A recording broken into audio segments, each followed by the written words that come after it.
Penguin Random House Audio presents Backstrom, He Who Kills the Dragon, an Evert Bäckström novel, by Leif G.W. Persson.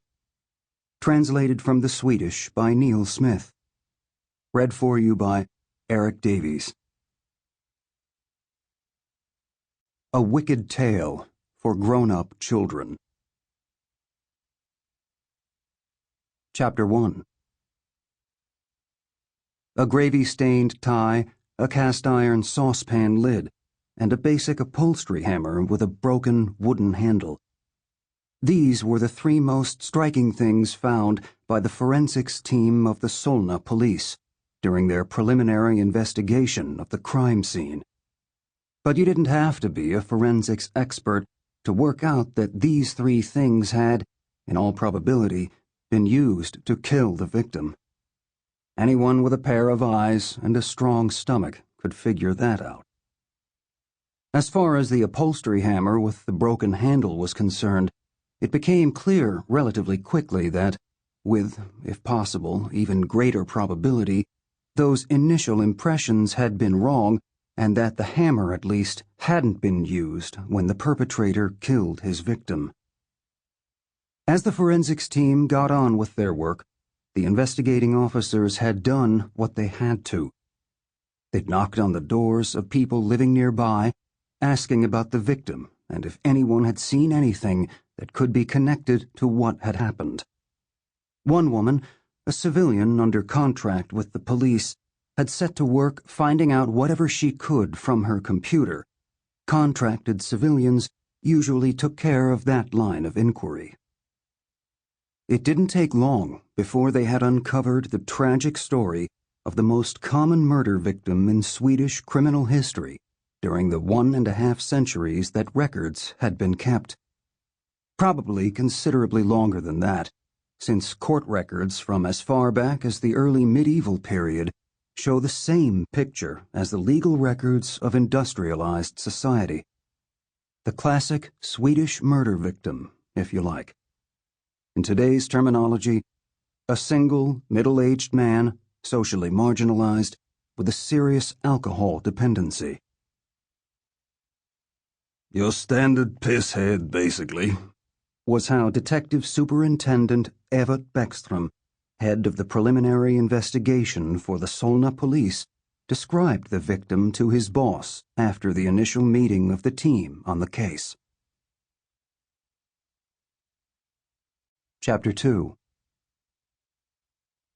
Even if there was more than enough proof in both the neighbors' statements and the information pulled from various registers, the evidence provided by the two forensics experts had given further support to the argument. A typical drunken murder, if you ask me, Backstrom. The older of the pair, Niemi, summarized the case when he presented his and his colleagues' findings at the same preliminary meeting. The tie, saucepan lid, and hammer all belonged to the victim and had been in the flat before the unfortunate sequence of events began.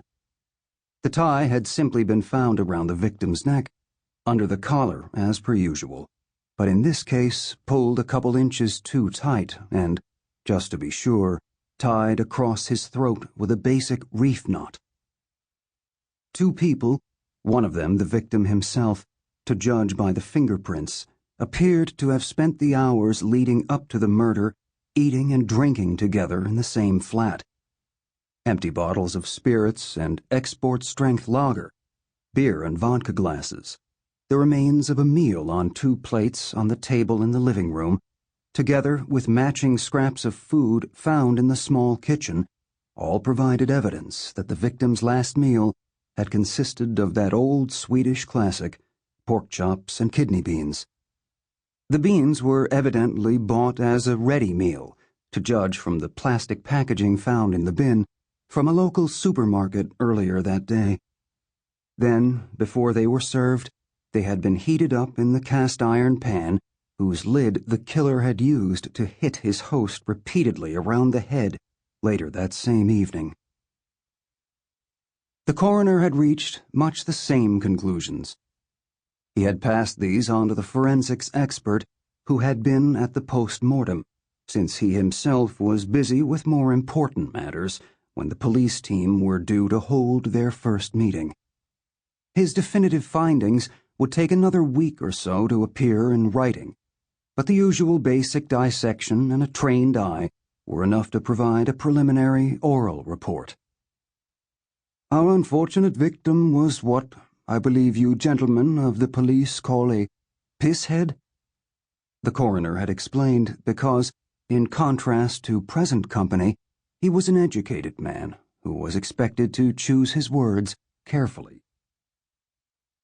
Taken as a whole, all of this, the neighbors' statements, the sad little notes about the victim in official files, the findings from the scene of the crime, the coroner's initial report, provided the police with all they really needed to know. Two pissheads, previously acquainted with each other, had met for a bite to eat and considerably more to drink, then had fallen into an argument about one of the many pointless matters that made up their private shared history.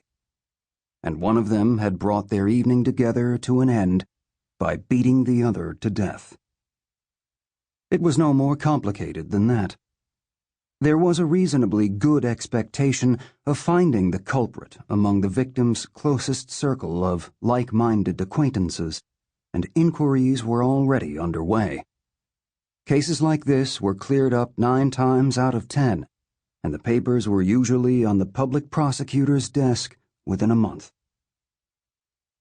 A purely routine case, in other words, and it didn't occur to any of the officers of the Solna police who participated in that first meeting to call in specialist expertise from outside, from, for instance, the psychological profiling unit of the National Criminal Investigation Department, or even the National Police Board's own professor of criminology, who happened to live just a few blocks away from the victim. Nor had any of these experts been in contact of their own accord, which was a good thing, since they were bound to have certified that things were exactly as everyone already knew they were. Now at least there was no danger of their being caught with their trousers down in terms of scientific evidence. But when it came down to it, it turned out that all of the above, everything that had been deduced from the accumulation of criminological evidence, tried and tested police experience, and the good old gut instinct that all real policemen develop over time, was completely and utterly wrong. Okay, give me the basics, Bäckström. Anna Holt, Bäckström's boss, the police chief of the Western District, said when Bäckström ran through the case for her the day after the murder. Just your average pisshead, Bäckström said, nodding solemnly. Okay, you've got 5 minutes, Holt said and sighed. She had several other items on her agenda, at least one of which was considerably more important than Bäckström's case. Chapter 3. On Thursday, May 15th, the sun had risen over number 1 Hasselstegen in Solna at 3:20 in the morning. Exactly 2 hours and 45 minutes before Septimus Acofeli, 25, arrived at that address to deliver the morning newspapers. Septimus Acofeli was really a bicycle courier, but for about a year now he had been earning some extra money delivering morning papers to a few blocks along Råsundavegen, including the building at number 1 Hasselstegen. He also happened to be a refugee from southern Somalia, from a small village just half a day's walk from the Kenyan border. He had arrived in his new homeland on the day of his 13th birthday, and the reason he ended up in Sweden rather than anywhere else was that his aunt, uncle, and a number of cousins had arrived there 5 years earlier, and all his other relatives were dead. Or murdered, one could say, because very few of them had died of other causes. Septimus Acofeli Wasn't Sample complete. Ready to continue?